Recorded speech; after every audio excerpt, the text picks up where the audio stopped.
जय हिंद। देखिए, मेरा नाम है मृदुल शर्मा। आप सभी का अपने इस YouTube चैनल पर मृदुल शर्मा बिब्लियोफाइल पर आप सभी लोगों का स्वागत है। काफी समय से बच्चों की रिक्वायरमेंट के बाद आज हम लोगों ने चैप्टर नंबर 6 नाइन्थ क्लास के लिए लाइंस एंड एंगल्स शुरू किया है। आपका चैप्टर नंबर 6 है lines and angles. Lines and angles, ठीक है। इस पर आज हम लोग बात करेंगे। तो लाइंस एंड एंगल्स के लिए सबसे पहले आपको नाइन्थ क्लास की अगर किसी व्यक्ति को ज्योमेट्री अगर किसी ने पढ़ ली, आपको देखो इसकी इंपॉर्टेंस थोड़ी पहले पता होनी चाहिए। नाइन्थ क्लास की अगर किसी बच्चे ने ज्योमेट्री पढ़ ली, उसको फिर और ज्यादा प्रॉब्लम नहीं आती है ज्योमेट्री नाम के इस पोर्शन में। मेरा ऐसा मानना है एनसीईआरटी की, ठीक है। हालांकि अब रिड्यूस हो गया है कोर्स बहुत ज्यादा एनसीईआरटी का, उसके बावजूद भी अभी भी आप बहुत सारी चीजें इससे जो है स्टडी करके आप एक अच्छी नॉलेज गेन कर सकते हैं। तो लाइंस एंड एंगल्स के लिए आपको सबसे पहले लाइंस और एंगल ये दोनों पता होना चाहिए। तो लाइंस, तो देखो लाइन क्या होती है, सबसे पहले दो पॉइंट्स को मिलाने वाला जो पाथ होता है ना, एक स्ट्रेट पाथ। स्ट्रेट पाथ जो होता है वो क्या होता है, लाइन होता है, ठीक है। दो पॉइंट्स को मिलाने वाला जो पाथ होता है वो क्या होता है, स्ट्रेट पाथ जो होता है वो क्या होता है, एक लाइन होता है, ठीक है। उसके बाद में एंगल क्या होते हैं, देखिए किसी भी एंगल के फॉर्मेशन के लिए, है ना, किसी भी एंगल के फॉर्मेशन के लिए आपको कम से कम दो लाइंस की रिक्वायरमेंट जरूर होती है। कम से कम दो लाइन की रिक्वायरमेंट जरूर होती है। जैसे कि ये दो लाइन है तो एक लाइन ये हो गई, एक लाइन ये हो गई, ठीक है। दोनों लाइंस में ये दोनों लाइंस किसी स्पेशल फॉर्म से अगर बेंट होती है, ठीक है, किसी भी तरीके से अगर बेंट होती है तो वही आगे जाके एंगल की फॉर्मेशन करती है। जैसे ये आगे एंगल बन गया, तो ये आपका एंगल कोई भी थीटा मान लो, इसको थीटा बोलते हैं। ये एंगल को शो करने का एक सिंबल होता है, ठीक है। होने को फाई भी होता है, फाई, ये यूं करते हैं इसको, ठीक है ना, इसको बोलते हैं फाई और इसको बोलते हैं थीटा, ठीक है। अब देखो, तो ये चीजें हमें पता होनी चाहिए, ठीक है। अब दो लाइंस अगर आपस में पैरेलल है तो जाहिर सी बात है उनके बीच में 0 डिग्री का एंगल है, वो एक दूसरे में देखा जाए तो वहां एंगल ही फॉर्मेशन नहीं होगा वहां पर, है ना। और दो लाइंस किसी भी एक पर्टिकुलर एंगल से अगर झुकती है तो वहां पर एंगल का फॉर्मेशन होता है। जैसे यहाँ एंगल कोई भी बन सकता है, ठीक है, इतनी बात है इसमें। उसके बाद में हम बात करते हैं आपका इसकी जो बेसिक जो प्रॉपर्टीज है उस पर। बेसिक प्रॉपर्टीज में है बेसिक टर्म्स एंड डेफिनेशंस। देखिए बेसिक टर्म्स एंड डेफिनेशंस में हमें सबसे पहले कुछ चीजें इसके बारे में पता होनी चाहिए, तभी हम इसके बारे में हम पढ़ सकते हैं आगे। देखो बेसिक डेफिनेशंस में हमारे लिए कुछ एंगल्स हमें पता होना चाहिए, जैसे कि राइट एंगल,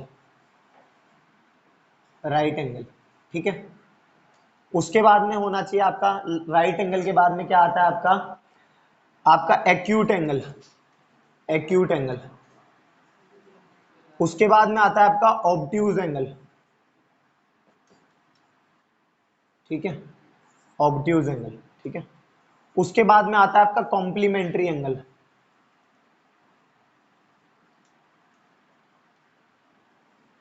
उसके बाद में आता है आपका बेटा सप्लीमेंट्री एंगल,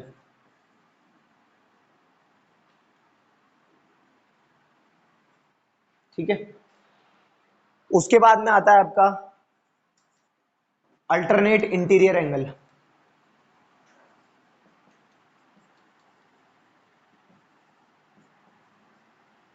ठीक है। उसके बाद में आता है आपका रिफ्लेक्स एंगल, रिफ्लेक्स एंगल, ठीक है। उसके बाद में आता है आपका vertically opposite angle,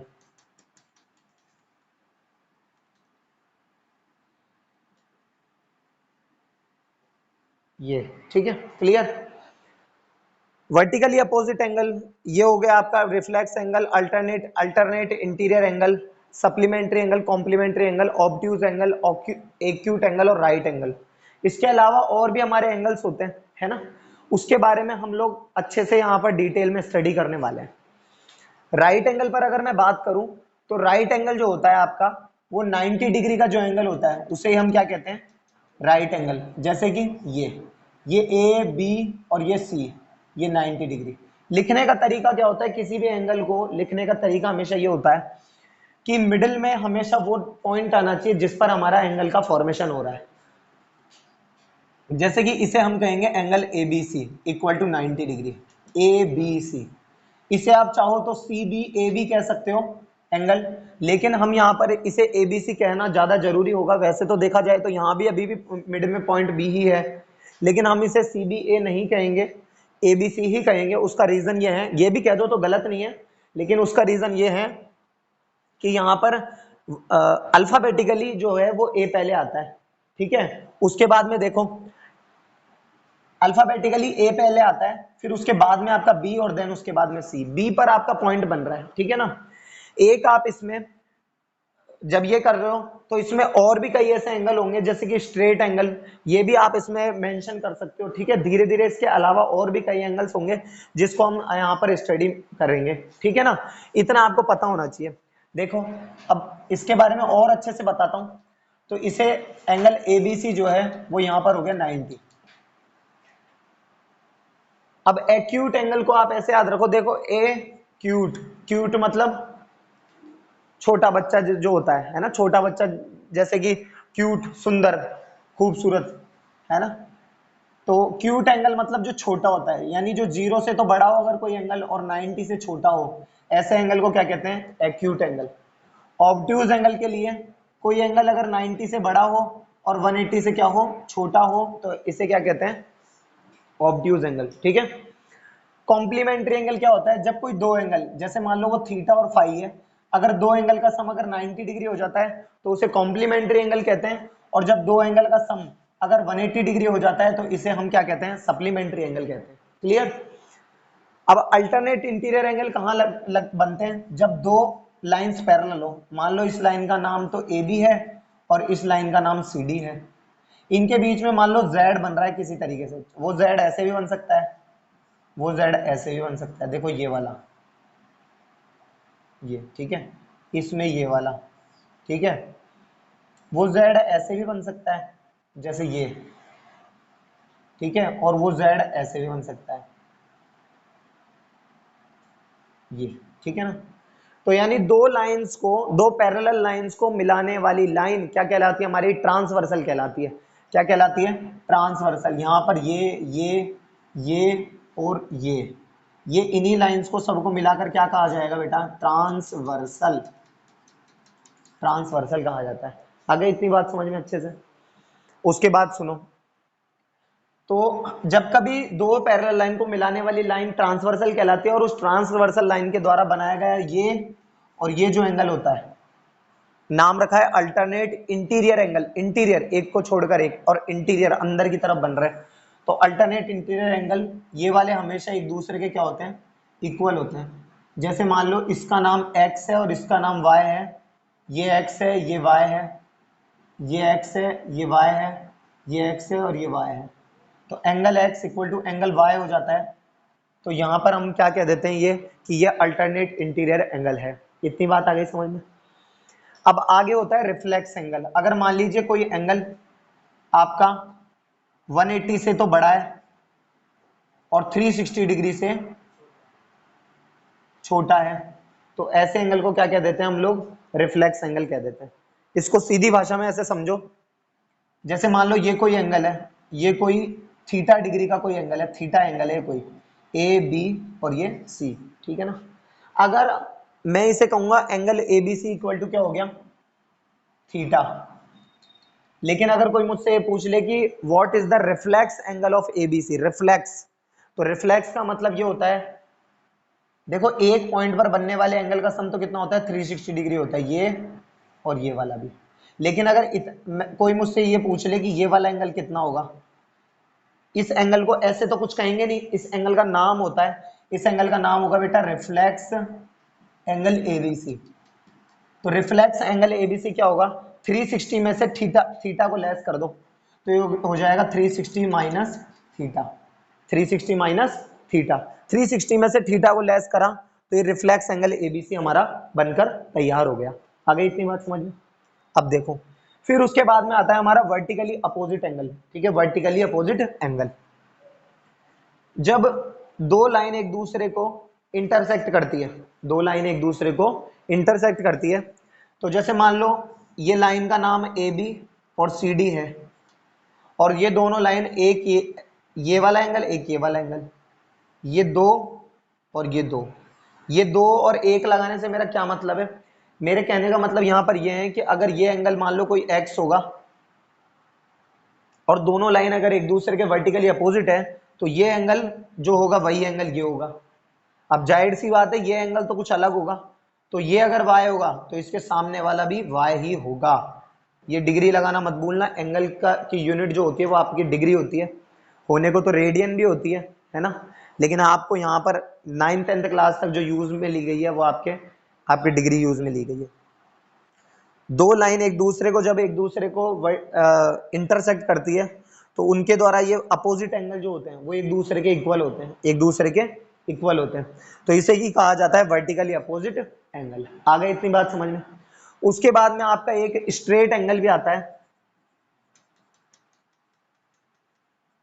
straight angle, जैसे कि ये एंगल और ये पॉइंट, तो ये इधर की तरफ है ना, ये इधर की तरफ, यानी एक पॉइंट पर बनने वाले सभी एंगल का जो सम होता है, जैसे मान लो ये, तो ये कुछ एंगल होगा, ये कुछ होगा, ये कुछ होगा, ये कुछ होगा, इन सभी एंगल का सम कितना होगा? 180 डिग्री होता है, 180 डिग्री होता है। आ गई बात समझ में इतनी सी? एक पॉइंट पर बनने वाले, जैसे मान लो ये जो एंगल है, ये सभी एंगल का सम कितना होता है बेटा? 360 डिग्री होता है। एक पॉइंट पर बनने वाले सभी एंगल का सम कितना होता है? 360 डिग्री होता है। इतनी बात आई समझ में? ठीक है, अब देखो ये हो गया, ये हो गया।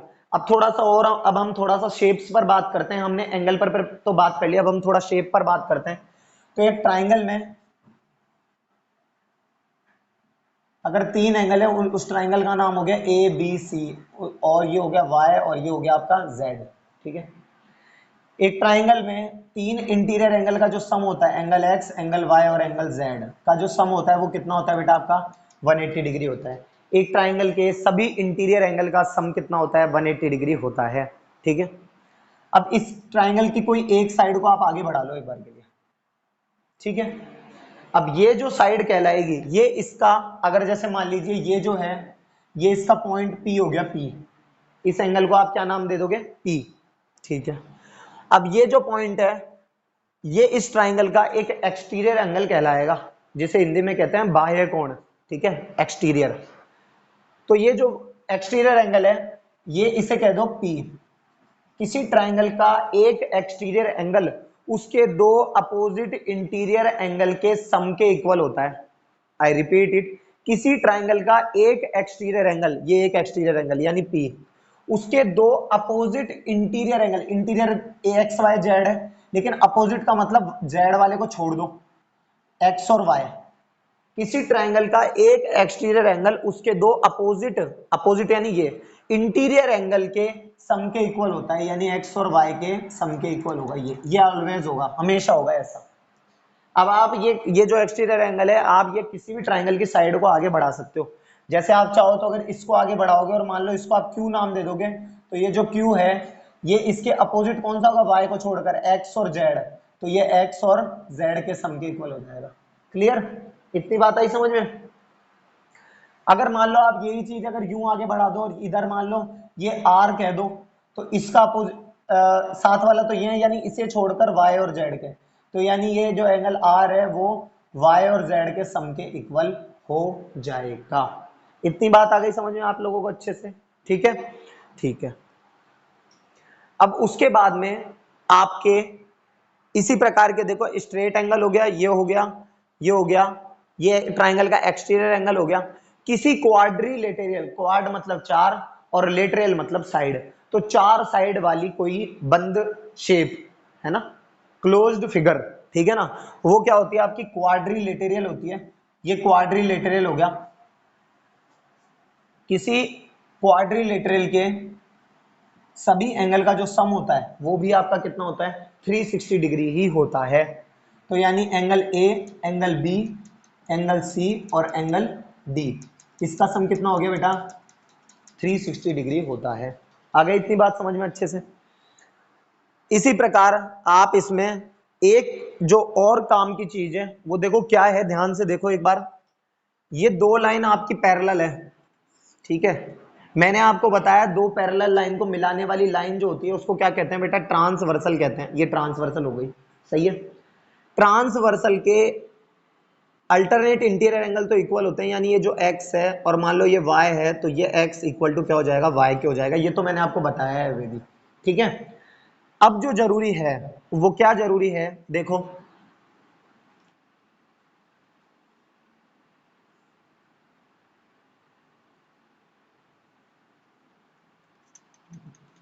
देखो ध्यान से सुनो, ध्यान से। किसी ट्रांसवर्सल के सेम साइड के जो एंगल होते हैं वो हमेशा सप्लीमेंट्री होते हैं। अब सप्लीमेंट्री का अर्थ क्या है, मैंने अभी अभी आपको बताया कि जब दो एंगल का सम 180 डिग्री हो जाता है तो ऐसे एंगल को क्या कह देते हैं, हम सप्लीमेंट्री एंगल कह देते हैं, सही है। किसी ट्रांसवर्सल के, ये ट्रांसवर्सल है, जैसे मान लो ये दो लाइनें थी ए बी और ये सी डी, ट्रांसवर्सल को पी क्यू कह दो, ये पी क्यू हो गया, सही है। किसी ट्रांसवर्सल के एक तरफ के एंगल, जैसे मान लो इसे एक्स, इसे वाई, इसे जेड और इसे क्या कह दो, डब्ल्यू कह दो, सही है। किसी ट्रांसवर्सल के एक तरफ के यानी सेम साइड के जो एंगल होते हैं, यानी एंगल एक्स और एंगल वाई, ये एक दूसरे के सप्लीमेंट्री एंगल होते हैं। यानी एक्स और वाई का सम कितना हो गया बेटा, सप्लीमेंट्री, यानी 180 डिग्री हो गया। क्लियर। W और Z, ये हो गया W, ये हो गया Z, इनका भी सम हमेशा कितना होता है, 180 डिग्री होता है, क्योंकि ये W और Z देखो ये एक तरफ ही है। तो किसी ट्रांसवर्सल के सेम साइड के जो एंगल होते हैं उनका सम कितना होता है बेटा, सब 180 डिग्री होता है। या तो ये कह दो कि सम 180 डिग्री होता है, या फिर ये कह दो कि वो एक दूसरे के क्या होते हैं, सप्लीमेंट्री एंगल होते हैं। आ गई इतनी बात समझ में, सही है। आप इस वीडियो को जितना हो सके उतना अपने दोस्तों के साथ शेयर करो। अगर आपको इस दिए गए इन कंसेप्ट्स में से अगर कहीं पर भी आपको डाउट हो तो आप मुझसे इस चीज में कमेंट में आप मुझे डिस्कस कर सकते हैं, इसमें के बारे में पूछ सकते हैं। नेक्स्ट वीडियो आपकी होगी 6.1 पर। तब तक के लिए धन्यवाद।